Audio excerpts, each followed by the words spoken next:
Je pense que la majorité des graffeurs et des graffeuses pensent comme moi là-dessus. Il y a très peu de choses sur lesquelles on est tous d'accord, mais clairement, si c'était permis et que tout le monde se mettait à applaudir quand on faisait un graffiti, je pense qu'il y en a une bonne partie d'entre nous qui arrêterait assez rapidement.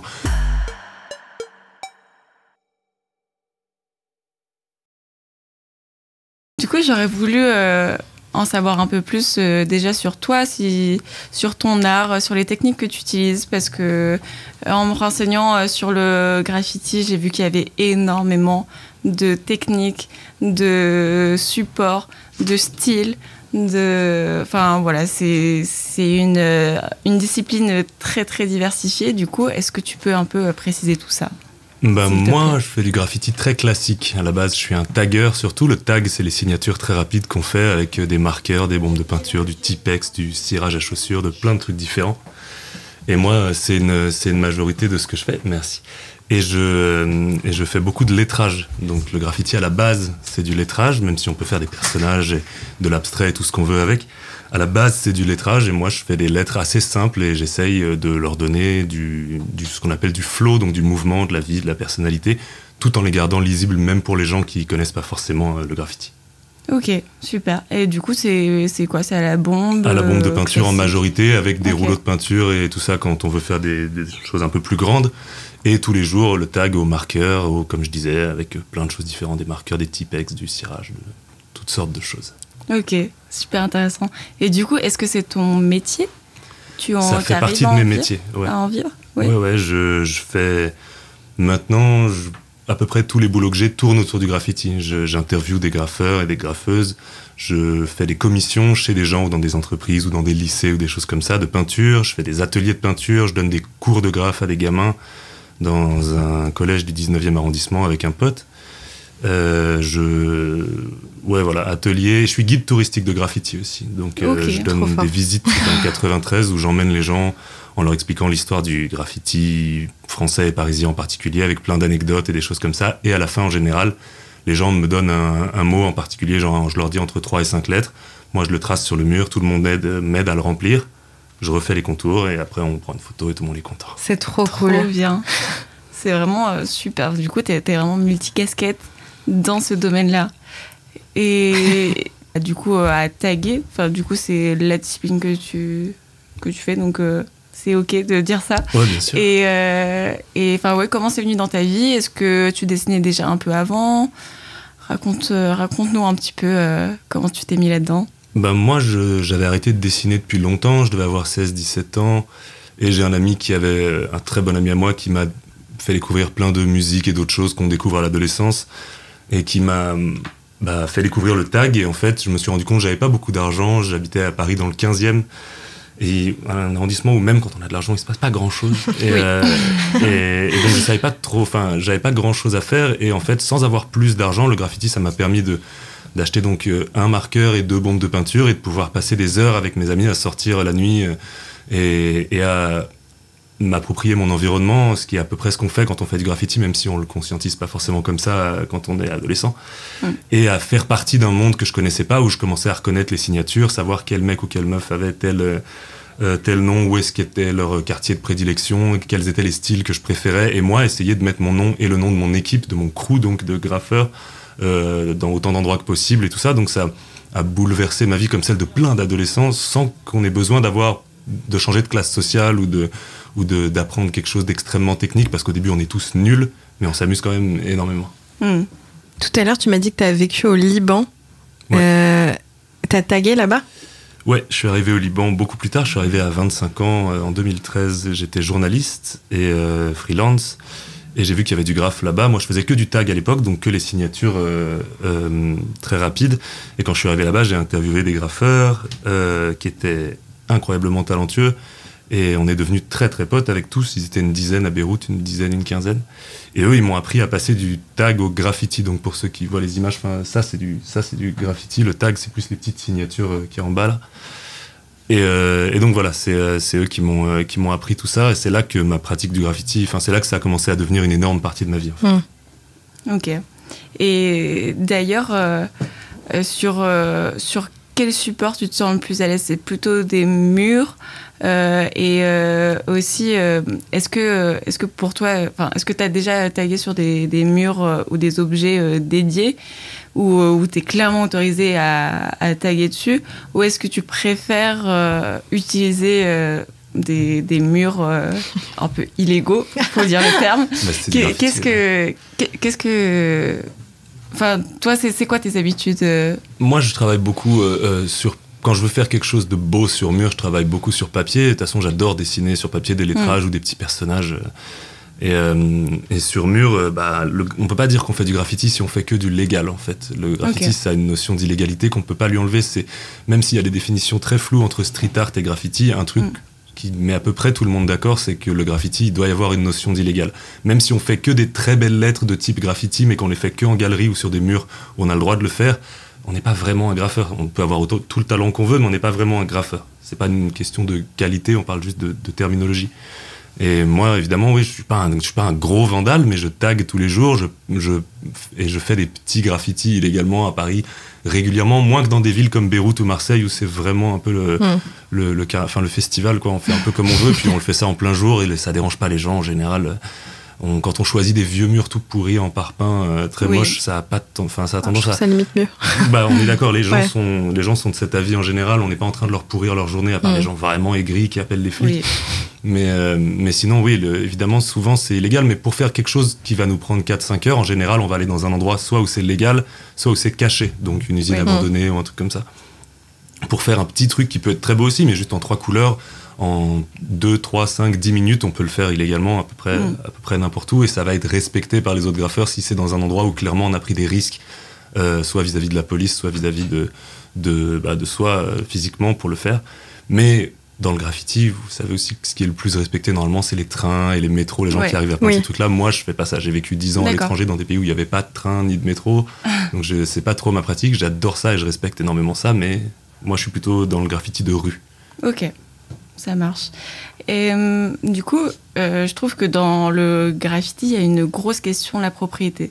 Que ce soit pour les graffeurs ou que ce soit pour votre art à vous ou les supports que vous utilisez. Toi, est-ce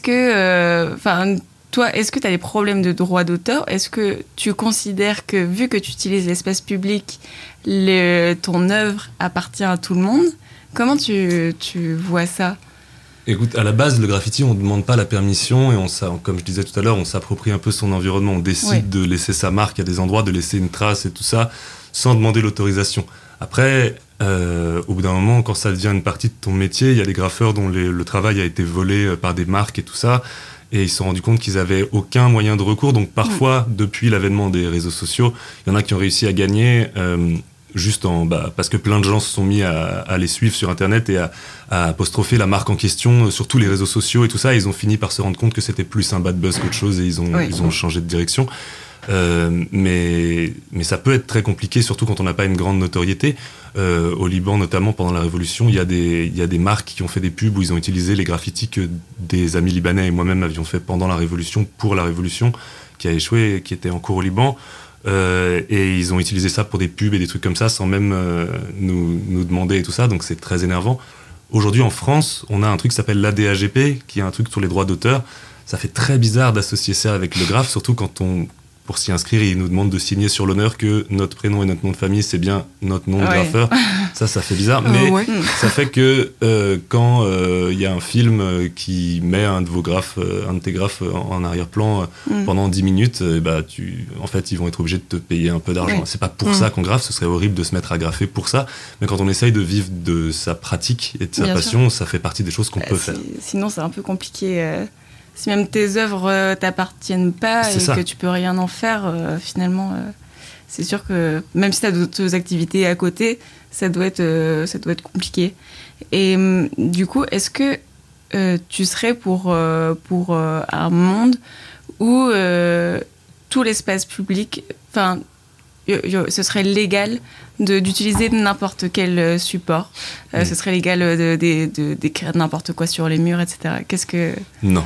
Okay. Sincèrement, je pense que la majorité des graffeurs et des graffeuses pensent comme moi là-dessus. Il y a très peu de choses sur lesquelles on est tous d'accord, mais clairement, si c'était permis et que tout le monde se mettait à applaudir quand on faisait un graffiti, je pense qu'il y en a une bonne partie d'entre nous qui arrêterait assez rapidement. Et en plus, il y a des endroits où on veut pas voir de graffiti. Après, là, pour le coup, c'est mon avis personnel, mais évidemment, moi, je suis pas croyant, mais sur des bâtiments religieux, jamais je me permettrais de faire un tag, parce que je sais que pour plein de gens que j'estime, c'est des endroits très importants. Et puis, j'avais arrêté le graffiti parce que j'ai vécu 2 ans dans une ville en Angleterre qui s'appelle Canterbury, où tous les immeubles ont entre 800 et 1200 ans. J'ai aucune envie de faire un graphe là-dessus parce que c'est super beau et que ça m'inspire pas du tout l'envie d'aller mettre de la couleur dessus. Par contre, sur les bâtiments dont on s'occupe pas, qui tombent en ruine, encore une fois, les murs en parpaing, les trucs comme ça, très bien. Mais il y a la notion d'adrénaline, comme j'en parlais juste avant de venir à l'antenne, d'adrénaline et d'interdit qui est ultra importante dans le graffiti. C'est s'approprier un truc. C'est dans un monde où on a énormément de règles qui régissent à peu près tout ce qu'on fait dans la journée, et ben on décide que dans cette partie de notre vie on va pas demander la permission. C'est nous qui allons choisir de faire ça. On va prendre des risques, et on va prendre des risques encore une fois pour son intégrité physique. On peut passer la nuit en cellule ou des choses comme ça. C'était déjà arrivé? Oui, bien sûr, comme la majorité des graffeurs qui ont commencé jeunes, pas depuis longtemps heureusement. Ok. Mais voilà, il faut qu'il y ait une notion d'interdit, sinon ça perd de son sens.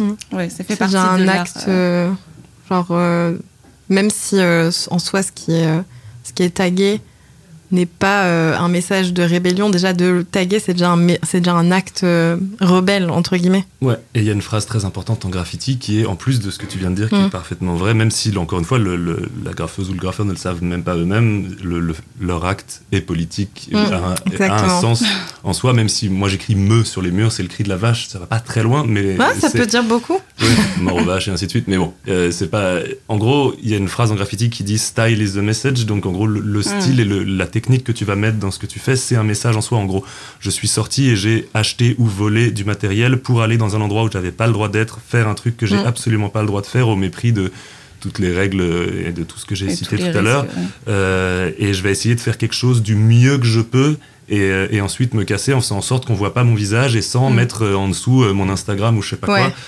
C'est un message en soi, même si j'écris 1 milliard de fois le cri de la vache ou un autre truc. Donc, même s'il y a des graffeurs que je respecte énormément qui mettent des messages très, très bien choisis près de leur pièce ou à la place de leur nom, ceux qui ne font qu'écrire leur nom, ça peut être très inspirant aussi. J'ai fait ma chronique sur justement le graffiti et la politique, le graphe en tant que moyen d'expression. Et je trouvais que, en faisant des recherches et tout ça, j'ai vu que il y a par exemple des musées qui organisent des expositions dédiées au graphe sans forcément que les... Enfin, je vais donner mon exemple pour que ça soit plus clair. Et par exemple, il y a une exposition il y a quelques années, je crois qu'elle existe encore, sur Banksy, qui s'appelle World of Banksy dans Paris. Qui met une entrée à 10 €. Les œuvres, c'est des reproductions miniatures de ce qu'a pu faire Banksy. Et Banksy n'est pas du tout pour cette exposition. Et du coup, ils ont tout utilisé. Et ils utilisent une exposition comme ça. Et du coup, je me demandais... qu'est-ce que... Enfin, à la fois, c'est une manière de démocratiser un peu le graphe, de le rendre un peu plus... artistique entre guillemets, mais à la fois c'est quand même utiliser quelque chose qui marche contre le gré de l'artiste. Donc je sais pas, toi, qu'est-ce que tu penses du fait que les musées commencent un peu à s'approprier le graphe, le street art, enfin tout ce milieu-là. Qu'est-ce que t'en penses? Est-ce que tu es sûr que c'est les musées ou tu parles plutôt des galeries? Les deux le font. Les deux le font. Donc, okay. Pour ce qui est de Banksy, moi je trouve ça intéressant. Je sais pas, aujourd'hui, je pense qu'avant Banksy c'était un mec. Je pense qu'aujourd'hui personne ne sait si c'est un mec ou 17 personnes. Et moi j'aime bien cet aspect-là. Je sais que beaucoup de gens le détestent. Moi j'adore le fait qu'il ait passé les 15 années de sa vie à critiquer le milieu de l'art, le marché de l'art en fait. Et oui, il est devenu millionnaire en le faisant, ou ils sont devenus millionnaires, mais en fait les messages sont souvent très bien choisis. Et il montre l'absurdité à travers ses propres succès à lui en tant qu'artiste de tout ce milieu-là, des sommes monstrueuses qui sont dépensées là-dedans. Et donc je pense qu'ils s'en fichent complètement de ce genre de truc, de ce que font ces gens dans ces galeries ou ces musées. Mais c'en est pas moins honteux, mais ça existe dans tout, quoi. On va faire, il y a quelque chose qui marche, on va trouver un moyen de voler, de soi-disant s'inspirer, mais en réalité de voler des choses pour je sais pas, surfer sur la vague d'un truc qui marche quand on est complètement dépourvu de talent et de. Oui. Après, ça peut être dangereux aussi parce qu'on parle de démocratisation, de popularisation, mais ça peut surtout être la gentrification, entre guillemets, d'un art par les musées. C'est pas un art qui leur appartient, entre guillemets. C'est des gens d'une certaine classe sociale, généralement, d'une certaine culture, qui vont se réapproprier, entre guillemets, le graphe, le tag, l'art urbain, alors que c'est, au lieu de donner, de partager leur espace avec les personnes qui font ça, le réutiliser, moi je trouve ça assez moche, entre guillemets. Mais je vois ce que tu veux dire, je trouve que c'est une question qui est assez complexe parce qu'il y a beaucoup de gens qui ont, dès les années, le graffiti dans sa forme moderne, c'est né à la fin des années 60, années 70, mais ça s'est vraiment démocratisé dans les années 80. Et rapidement, il y a des gens qui ont envie de vivre de leur passion. Je serais ultra mal placé pour leur dire de pas le faire. Après, ceux qui sautent la case rue pour aller directement en galerie, on l'a dit tout à l'heure, c'est pas du graffiti. Et ceux qui mettent leur graffiti en galerie, et effectivement, ça participe à la gentrification. C'est compliqué. Après, c'est pas même les artistes que je critique, c'est plutôt le système dans lequel ils rentrent. Je suis assez d'accord, mais tu peux même prendre encore un peu de distance et voir que nous, quand on peint illégalement dans la rue, on participe maintenant, vu que c'est extrêmement à la mode le graffiti, sans s'en rendre compte, sans le vouloir, on participe à la gentrification. Ça se passe partout et c'est horrible parce qu'on ne va pas s'arrêter de faire ce qu'on fait ou faire des choses moches exprès pour pas aller dans cette direction. Mais c'est compliqué parce que ça plaît à plein de gens. Et là où avant on entendait j'appelle les flics, maintenant on entend je peux prendre une photo, je vois mon pain quelque part. Et ça va devenir un lieu Instagrammable. C'est des questions qu'on est quelques-uns à se poser effectivement, mais pour l'instant on n'a pas vraiment de réponse. On préfère aller peindre, pour beaucoup d'entre nous, dans, je sais pas, Aubervilliers plutôt que dans le premier arrondissement, pour plein de raisons. Mais c'est compliqué de voir l'effet que peut avoir ce qu'on fait dans ces endroits-là. Et du coup, ça va un peu avec l'évolution de la discipline et tout. Et bon, je pense connaître ta réponse là-dessus. Mais j'ai vu qu'il y avait des graphes. Donc du coup, selon toi, ce n'est pas vraiment du graphe, mais sous forme de NFT. Je sais pas si tu vois un peu. Il a levé les yeux au ciel. Du coup, bon, qu'est-ce que t'en penses de ça là, c'est-à-dire du graffiti sous forme de NFT. Donc, c'est un peu une espèce de vente aux enchères aussi.